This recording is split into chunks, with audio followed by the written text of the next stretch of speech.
南の島はあったけパイナップルプル頭ポカポカアホバカ Pada sampul One Piece, chapter 1185, kita melihat bahwa Hancock menunjukkan kemampuan memasaknya untuk Luffy. Sesuai permintaan pembaca bernama Masako, di tengah kobaran api dan daging panggang yang tampak lezat, Hancock tampil percaya diri sambil menyajikan hidangan spesial buat pria yang paling ia cintai. Ekspresi bangga di wajah Hancock seolah menunjukkan bahwa ia ingin membuktikan bahwa dirinya bukan hanya wanita terkuat dari Amazon Lily, tetapi juga mampu menjadi sosok yang bisa merawat Luffy. Judul chapter kali ini adalah Kalian Lebih Baik Diam Saja, yang memberi kesan bahwa akan ada konflik besar atau rahasia penting yang mulai terungkap dalam cerita utama. Meski hanya sebuah cover request, ilustrasi ini kembali mengingatkan para penggemar tentang perasaan Hancock yang tidak pernah berubah sejak pertama kali bertemu Luffy. Bahkan di tengah perang, kekacauan dunia, dan berbagai ancaman besar, cintanya kepada sang calon Raja Bajak Laut tetap sama. Chapter 1185 membawa kita ke masa lalu Brook. Jauh sebelum ia menjadi musisi bajak laut topi jerami. Kisah dimulai saat Pangeran Lewen memerintahkan pengasuh istana bernama Candle untuk mendidik Brook kecil. Tugasnya sederhana, mengajari Brook sopan santun dan cara berbicara yang benar sebagai calon pengawal kerajaan. Namun tetaplah Brook, saat pertama kali memasuki taman istana, bukannya kagum pada kemegahan kerajaan. Perhatian Brook justru tertuju pada para wanita cantik yang berada di sana. Dengan polos, ia bahkan menghitung jumlah mereka sambil memuji kecantikan mereka satu persatu. Tidak butuh waktu lama, sampai sifat usil Brook mulai muncul. Ketika bertemu Candle, Brook langsung melontarkan permintaan yang sangat tidak sopan dan membuat sang pengasuh murka. Meski terus dimarahi, Brook sama sekali tidak merasa bersalah. Bahkan setelah Candle menegurnya, ia tetap memuji wanita lain dan berusaha membuat Candle cemburu. Menariknya, di balik semua tingkah konyol itu, terlihat bahwa hubungan Brook dan Candle mulai berkembang. Candle yang awalnya hanya menjalankan tugas kerajaan, perlahan mulai benar-benar peduli pada bocah berambut afro tersebut. Saat Candle mengunjungi Brook, ia melihat bocah afro itu tertidur sambil memeluk gitarnya. Bahkan dalam tidurnya, Brook masih bermimpi tentang musik dan masa depannya sebagai anggota pengawal kerajaan Esperia. Ketika terbangun, Brook langsung mengungkapkan bahwa dirinya tidak terlalu menyukai aturan sekolah. Baginya, musik jauh lebih menarik daripada duduk diam di ruang kelas. Namun ia tetap bertekad menjadi seorang satria kerajaan suatu hari nanti. Percakapan mereka kemudian berubah menjadi lebih pribadi. Dengan polos, Brook bertanya kepada Candle, apakah ada pria yang ia sukai? Pertanyaan itu membuat Candle terkejut. Awalnya ia mencoba menghindar, tetapi akhirnya mengakui bahwa memang ada seseorang yang selalu berada di hatinya. Brook yang penasaran langsung meminta petunjuk. Namun jawaban Candle justru membuat suasana menjadi emosional. Ia mengatakan bahwa alasan dirinya berlatih pedang begitu keras selama ini hanya karena satu hal, agar bisa berdiri di sisi pria tersebut. Kalimat sederhana itu menunjukkan betapa besar rasa kagum dan cintanya kepada sosok yang ia maksud. Namun karena masih kecil dan polos, Brook sama sekali tidak memahami arti sebenarnya dari perasaan Candle. Bahkan ia dengan santainya menyarankan agar Candle berpakaian lebih feminin, supaya bisa menarik perhatian pria itu. Mendengar jawaban tersebut, Candle hanya bisa tersenyum pahit. Di balik semua candaan dan tingkah lucu Brook, Oda mulai menanamkan petunjuk bahwa Lady Candle menyimpan perasaan yang sangat dalam kepada seseorang yang dianggapnya jauh di atas jangkauannya. Meski sudah berulang kali diajarkan sopan santun oleh Lady Candle, ternyata ada satu hal yang tidak pernah berubah dari Brook kecil. Saat Candle bertanya, apakah Brook bahkan pernah melihat pakaian dalam pria? Brook dengan santai menjawab tidak. Namun, beberapa detik kemudian, sifat aslinya langsung muncul kembali. Dengan ekspresi polos dan penuh percaya diri, Brook mencoba mengucapkan permintaannya dengan bahasa yang lebih sopan. Ia berkata, maukah Anda berbaik hati memperlihatkan celana dalam Anda? Candle hanya bisa terdiam. Semua pelajaran tentang etika yang ia berikan ternyata berakhir sil-sial karena Brooke tetap menggunakan kesopanan itu untuk tujuan yang sama. Meski kesal, Kendall tidak menyerah. Ia menegaskan bahwa sopan santun bukan hanya soal cara berbicara, tetapi juga memahami batasan dan menghormati orang lain. Namun Brooke tetap melihat semuanya dengan cara yang unik. Di mata Brooke, Lady Kendall adalah seseorang yang sangat dikagumi oleh seluruh rakyat Esperia. Tidak ada satupun orang yang membencinya, semua orang menghormati dan menyayanginya. Karena itulah, Brooke mulai memahami arti sebenarnya dari kekuatan. Bagi dirinya, seorang satria tidak cukup hanya kuat mengayunkan pedang. Seorang satria juga harus memiliki tata krama dan hati yang baik.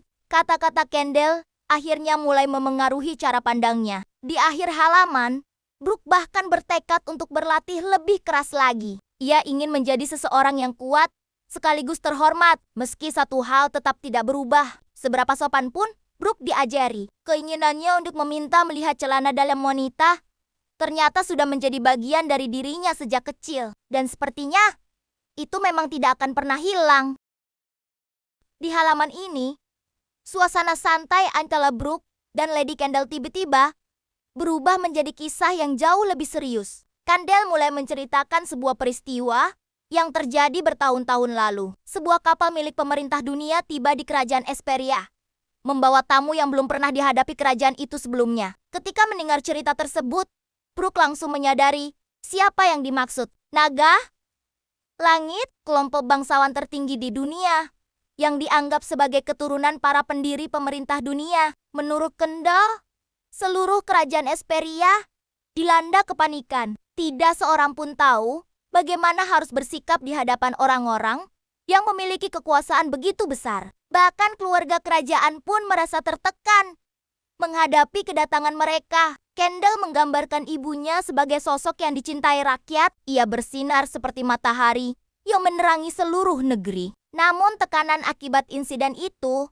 begitu besar hingga sang ibu jatuh sakit selama berbulan-bulan. Kerajaan yang biasanya penuh harapan berubah menjadi tempat yang dipenuhi ketakutan dan kecemasan. Bahkan Kendall mengaku bahwa masa itu terasa seperti matahari yang perlahan tenggelam dari langit Esperia. Meski begitu, ternyata semua penderitaan tersebut hanyalah permulaan. Setelah kedatangan naga langit, berbagai kabar dan peristiwa besar mulai berdatangan silih berganti. Sesuatu yang jauh lebih besar sedang bergerak di balik layar, dan kerajaan Esperia tanpa sadar telah terseret ke dalam pusaran sejarah dunia. Di panel terakhir, ekspresi Kendall terlihat jauh lebih serius daripada sebelumnya, seolah ada luka lama yang kembali terbuka saat ia mengingat kejadian tersebut. Dan dari sinilah, masa lalu Brooke mulai terhubung dengan salah satu rahasia terbesar yang melibatkan pemerintah dunia.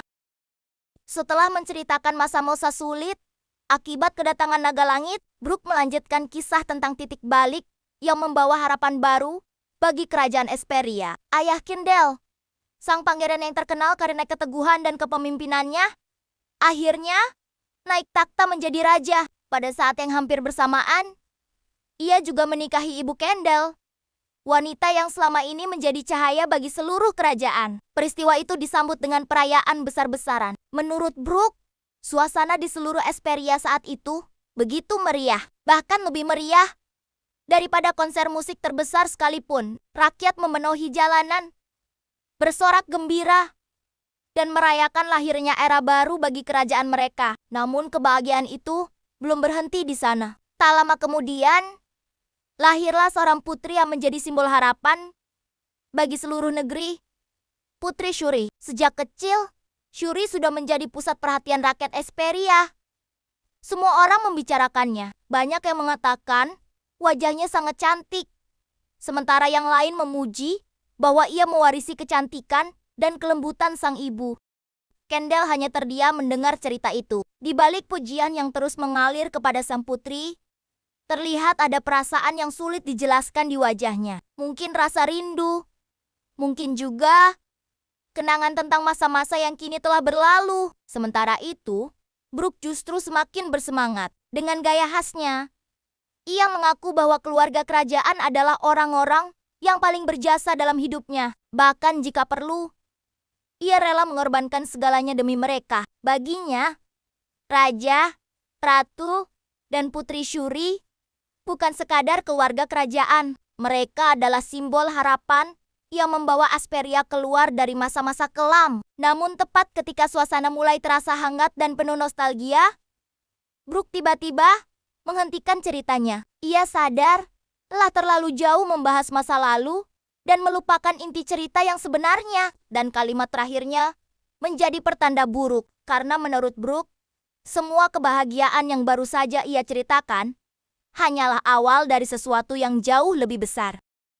Setelah menceritakan betapa besar cintanya kepada keluarga kerajaan Esperia, Brook dengan santai mengatakan bahwa ia bahkan rela mempertaruhkan nyawanya demi mereka. Namun, Putri Shuri tampaknya tidak puas dengan jawaban itu. Dengan wajah serius, ia menatap Brook dan mengajukan sebuah pertanyaan sederhana. Brook, apa yang akan kau lakukan jika aku berada dalam bahaya? Bagi Brook, jawabannya sangat mudah. Tanpa ragu sedikit pun, ia langsung menjawab bahwa dirinya akan mengorbankan nyawanya untuk menyelamatkan sang putri. Namun, jawaban tersebut justru membuat Shuri kesal. Menurutnya, Brook menjawab seperti itu hanya karena dirinya adalah putri kerajaan dan anak dari raja serta ratu yang dihormati. Shuri menginginkan jawaban yang berbeda, jawaban yang berasal dari hati. Saat Brook masih kebingungan, Shuri akhirnya mengungkapkan perasaannya. Ia mengatakan bahwa alasan Brooke harus menyelamatkannya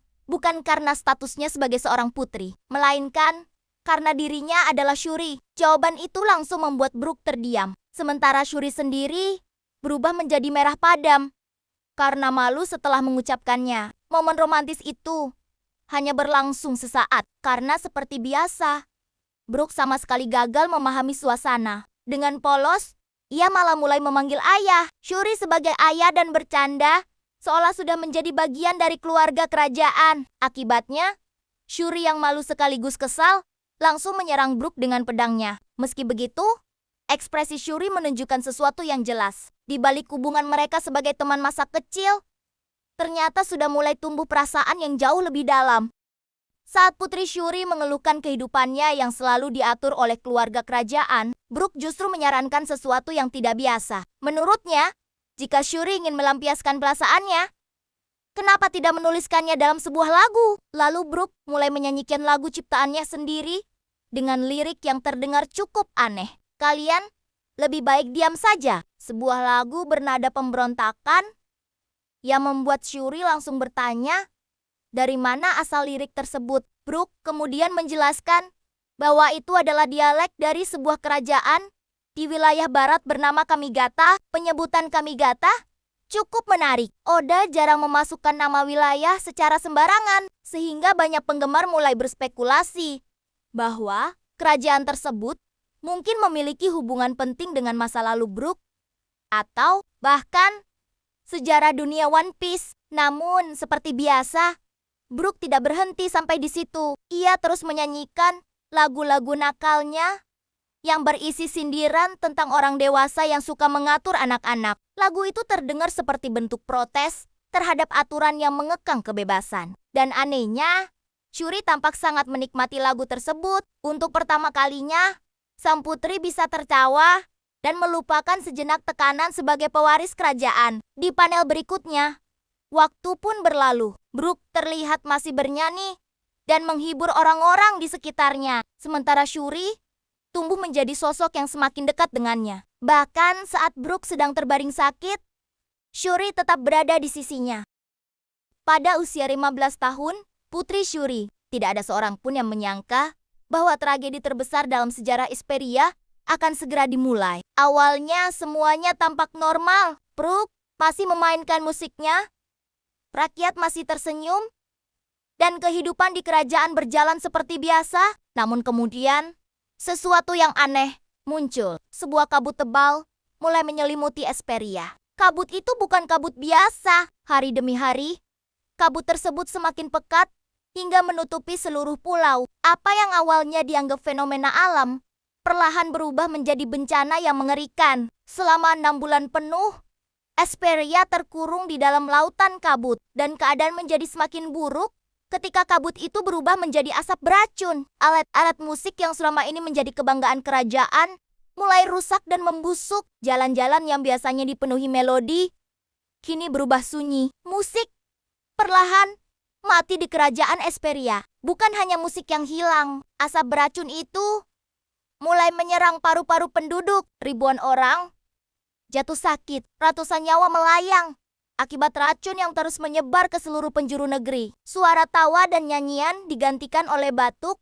tangisan, dan keputusasaan. Untuk pertama kalinya dalam sejarahnya, Esperia kehilangan identitasnya sebagai negeri musik. Namun di tengah keputusasaan itu, masih ada seseorang yang menolak menyerah. Lady Candle berdiri di hadapan rakyatnya dan terus memberi harapan. Ia meyakinkan semua orang bahwa kabut itu pasti akan menghilang, bahwa suatu hari Esperia akan kembali bersinar seperti dulu. Dan di sisi lain, Brooke melakukan satu-satunya hal yang ia bisa, bermain musik. Meski kerajaan sedang tenggelam dalam penderitaan, Brooke tetap bernyanyi dan memainkan gitarnya untuk menghibur mereka yang masih bertahan. Karena bagi Brooke, selama musik masih ada, harapan juga masih hidup.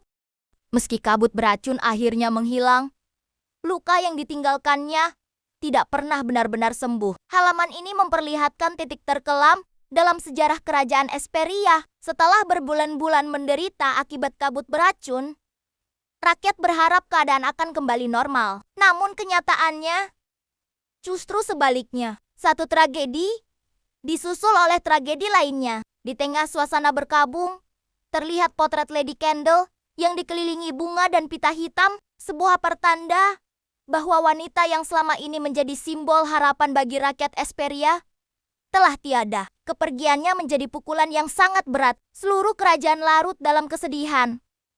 Rakyat menangis, para bangsawan berduka, bahkan orang-orang yang biasanya tegar tidak mampu menahan air mata mereka. Bagi banyak orang, Kendel bukan hanya seorang bangsawan kerajaan. Ia adalah sosok yang selalu memberi harapan ketika semua orang mulai kehilangan semangat. Dan kini, harapan itu telah pergi. Di panel berikutnya, Oda memperlihatkan kesedihan yang begitu mendalam. Tangisan memenuhi seluruh negeri. Bahkan mereka yang selama ini kuat dan berani terlihat hancur oleh kehilangan tersebut. Namun penderitaan Esperia ternyata belum berakhir. Ketika kerajaan masih berusaha bangkit dari bencana dan kehilangan besar, masalah baru muncul dari arah yang tidak terduga. Pemerintah dunia kembali menagih upeti surgawi, tribut yang harus dibayarkan kepada para naga langit. Masalahnya, Asperia sudah tidak memiliki kekuatan ekonomi seperti dulu. Bencana kabut telah menghancurkan perdagangan, merenggut nyawa penduduk, dan membuat kerajaan berada di ambang kehancuran. Namun meski rakyat menderita, kewajiban kepada pemerintah dunia tetap harus dipenuhi. Di akhir halaman, seorang pejabat kerajaan melaporkan situasi yang mengerikan kepada sang penguasa. Yang mulia, kita masih memiliki kewajiban membayar upeti kepada pemerintah dunia. Dan jawabannya sangat jelas, kita tidak mampu membayarnya. Kalimat sederhana itu menjadi pertanda bahaya besar. Di tengah masa-masa sulit yang melanda Esperia, Brooke dan Putri Shuri tetap berlatih bersama seperti biasa. Halaman ini memperlihatkan hubungan mereka yang semakin erat dari hari ke hari. Shuri terus berlatih pedang dengan penuh semangat. Bahkan Brooke mulai menyadari sesuatu yang unik dari sang putri. Menurutnya, gerakan Shuri saat bertarung terasa begitu alami. Seolah-olah ia mampu melihat masa depan beberapa detik sebelum lawannya bergerak. Tentu saja, Brooke mengatakannya dengan nada bercanda. Namun jika dipikir-pikir, kalimat itu terasa menarik. Apakah ini hanya pujian biasa? Atau Oda sedang memberi petunjuk tentang bakat luar biasa yang dimiliki Shuri? Di sela latihan mereka, Brooke juga mulai memperhatikan perubahan pada Raja Esperia. Sang raja terlihat semakin terbebani oleh berbagai masalah yang menimpa kerajaannya. Krisis ekonomi, penderitaan rakyat, dan tuntutan pemerintah dunia perlahan menggerogoti dirinya. Meski begitu, Brooke sudah mengambil keputusan. Saat Shuri bertanya, apakah ia masih bermimpi menjadi bajak laut suatu hari nanti, Brooke mengakui bahwa impian itu memang masih ada. Namun, untuk sekarang, ia memilih menundanya. Brook merasa berutang budi kepada Raja Esperia dan keluarganya. Karena itu, ia memutuskan untuk tetap berada di sisi kerajaan dan mengabdi sampai akhir. Keputusan itu membuat Shuri tersenyum. Lalu dengan nada bercanda, sang putri mengatakan sesuatu yang terdengar sederhana, tetapi sebenarnya sangat berarti. Kalau begitu, saat waktunya tiba, aku akan ikut denganmu. Brook langsung menolak. Baginya, kehidupan seorang bajak laut terlalu berbahaya untuk seorang putri kerajaan. Namun Shuri hanya tersenyum. Karena jauh di dalam hatinya, mungkin ia tidak sedang berbicara tentang menjadi bajak laut. Mungkin yang ia maksud adalah tetap bersama Brook, kemanapun jalan hidup membawanya. Dan akhirnya, hari yang paling ditakuti, seluruh rakyat Esperia pun tiba. Setelah bertahun-tahun menderita akibat pajak langit yang terus meningkat, pemerintah dunia kembali mengirim tuntutan yang jauh lebih mengerikan. Kali ini, bukan emas, bukan pula harta benda. Mereka meminta sesuatu yang jauh lebih berharga. 1.000 orang budak. Seluruh ruangan langsung terdiam saat permintaan itu dibacakan. Bagi para naga langit, 1.000 nyawa manusia hanyalah angka. Namun bagi Raja Esperia, mereka adalah rakyat yang harus dilindungi. Para bangsawan dan pejabat kerajaan terkejut. Mereka tahu menolak permintaan itu sama saja dengan mengundang murka pemerintah dunia. Apalagi armada mereka dijadwalkan tiba hanya dalam waktu 2 bulan. Tetapi sang raja sudah mengambil keputusan. Dengan tatapan tajam dan suara yang penuh amarah, ia menyatakan bahwa perbudakan di tanah suci jauh lebih buruk daripada kematian itu sendiri. Karena itu, ia tidak akan pernah mengorbankan rakyatnya untuk diserahkan kepada para naga langit. Apapun konsekuensinya, keputusan tersebut membuat seluruh hadirin terkejut karena semua orang memahami arti dari penolakan itu. Menolak perintah pemerintah dunia berarti menantang kekuatan terbesar di lautan. Yang menantang mereka hanya memiliki satu arti, perang. Dengan penuh keyakinan, Raja Asperia akhirnya mengucapkan kata-kata yang mengubah nasib kerajaannya.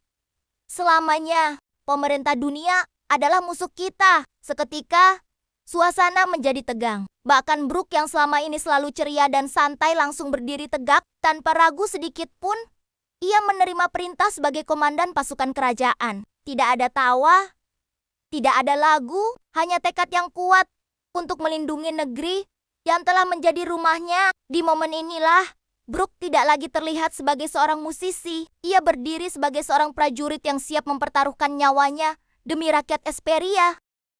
Keputusan telah dibuat, tidak ada jalan mundur lagi bagi kerajaan Esperia. Kabar bahwa pemerintah dunia akan datang untuk menuntut 1.000 budak menyebar ke seluruh negeri. Rakyat mulai dilanda ketakutan. Mereka tahu apa yang biasanya terjadi pada negara lain berani menolak perintah para naga langit. Ada yang mengingat karijan-karijan lain yang pernah lenyap tanpa jejak. Ada pula yang khawatir Esperia akan bernasib sama. Di tengah kecemasan itu, hanya satu orang yang tetap berjalan dengan santai sambil memetik gitarnya.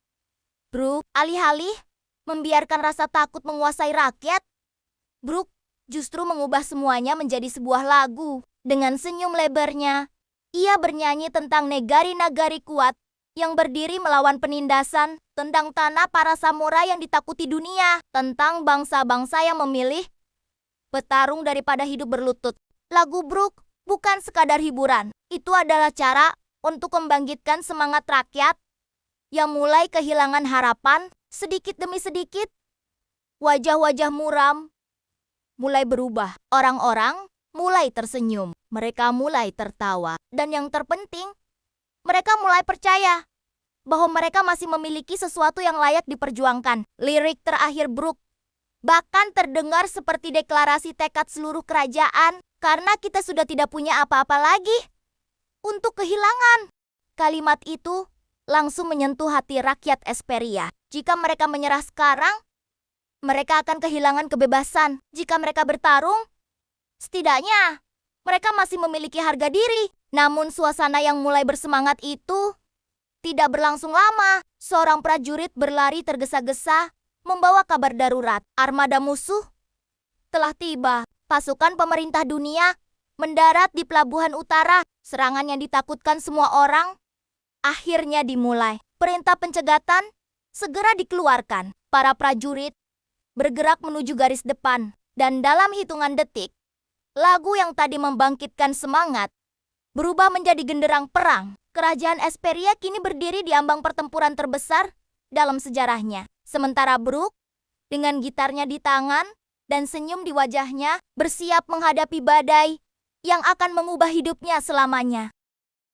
Perang yang selama ini ditakutkan, akhirnya benar-benar pecah. Api mulai melahap istana Esperia. Asap hitam membumbung tinggi ke langit, sementara teriakan dan suara pertempuran menggema dari segala arah. Di tengah kekacauan itu, Putri Shuri masih ingin ikut bertarung demi melindungi kerajaannya. Namun Brook langsung menolaknya. Sebagai komandan pasukan, ia tahu bahwa sang putri adalah harapan terakhir kerajaan. Jika Shuri tertangkap, semuanya akan berakhir. Dengan tegas, Brook memerintahkan para pengawal untuk membawa sang putri menjauh dari medan perang. Sementara dirinya memilih tetap berada di garis depan. Tak lama kemudian, kabar buruk datang silih berganti. Pasukan musuh berhasil menembus istana. Pertahanan kerajaan mulai runtuh dan jumlah musuh yang mendarat ternyata jauh lebih banyak dari perkiraan. Bahkan para prajurit Esperia mulai kehilangan harapan. Namun, Brook tidak menyerah. Dengan gitar di tangannya, ia maju ke tengah medan perang. Sambil bernyanyi, ia meneriakkan sebuah lagu yang terdengar seperti ejekan bagi pasukan penyerbu. "Kalian lebih baik pergi dari sini." Suara musiknya menggema di antara ledakan dan kobaran api. Meski situasi semakin buruk, Brook terus memainkan lagunya. Bagi para prajurit Esperia, lagu itu menjadi sumber keberanian terakhir mereka. Dan bagi musuh, itu adalah tanda bahwa kerajaan ini belum menyerah. Satu demi satu tentara lawan diterjang serangan Brook. Tubuh mereka terpental ke segala arah. Namun, jumlah musuh terlalu banyak. Mereka terus berdatangan tanpa henti. Sementara itu, seorang prajurit berlari tergesa-gesa dengan wajah penuh kepanikan. Ia membawa kabar yang membuat jantung semua orang serasa berhenti berdetak. "Yang mulia, Putri Shuri." Kata-kata itu saja sudah cukup membuat Brook tersentak. Karena di tengah perang seperti ini, kabar tentang sang putri biasanya tidak pernah membawa berita baik. Dan saat kerajaan terus terbakar di belakangnya, Brook mulai menyadari bahwa pertempuran ini mungkin jauh lebih buruk daripada yang pernah ia bayangkan. Dan ketika Brook akhirnya tiba, semuanya sudah terlambat. Di tengah kobaran api yang melalap istana Esperia, Brook berlari secepat mungkin menuju ruang kerajaan. Hatinya dipenuhi firasat buruk. Sejak mendengar kabar tentang Putri Shuri, ia tidak mampu menghilangkan rasa cemas yang terus menghantuinya. Namun apa yang menunggunya di sana jauh lebih mengerikan daripada yang pernah ia bayangkan. Saat pintu aula terbuka, Brook langsung terdiam. Tubuhnya membeku, napasnya seakan berhenti. Di hadapannya terbentang pemandangan yang menghancurkan seluruh dunia yang selama ini ia lindungi. Raja Esperia telah tumbang. Sang penguasa yang memilih melawan pemerintah dunia demi rakyatnya kini terbaring tak bernyawa di lantai istana. Sementara Putri Shuri berdiri di dekatnya, bukan dengan wajah sedih, bukan dengan air mata, melainkan dengan senyuman yang membuat darah Brook terasa membeku. Brook tidak mampu memahami apa yang sedang terjadi. Beberapa saat yang lalu, kerajaan masih berjuang untuk bertahan hidup. Namun, kini semuanya telah berakhir. Dengan suara bergetar dan mata penuh keterkejutan, Brook hanya bisa bertanya dalam hati, apa yang sebenarnya terjadi di sini? Lalu kata-kata yang keluar dari mulut sang putri semakin membuat suasana terasa mengerikan. "Bukankah ini yang seharusnya membuatmu bahagia?" Kalimat itu menghantam Brook lebih keras daripada serangan musuh manapun. Ia tidak mengerti mengapa Shuri mengatakan hal seperti itu. Mengapa ekspresinya begitu dingin? Dan yang paling mengerikan, mengapa ada perasaan bahwa tragedi ini bukan sekadar akibat perang. Untuk pertama kalinya sejak kisah masa lalu ini dimulai, Brook benar-benar kehilangan kata-kata. "Komandan, yang selalu tersenyum, musisi yang selalu bernyanyi, pria yang mampu membangkitkan semangat seluruh kerajaan. Kini hanya bisa berdiri diam dengan mata penuh ketakutan karena musuh yang ada di hadapannya mungkin bukan lagi tentara pemerintah dunia, melainkan kebenaran yang selama ini tersembunyi di balik runtuhnya kerajaan Esperia.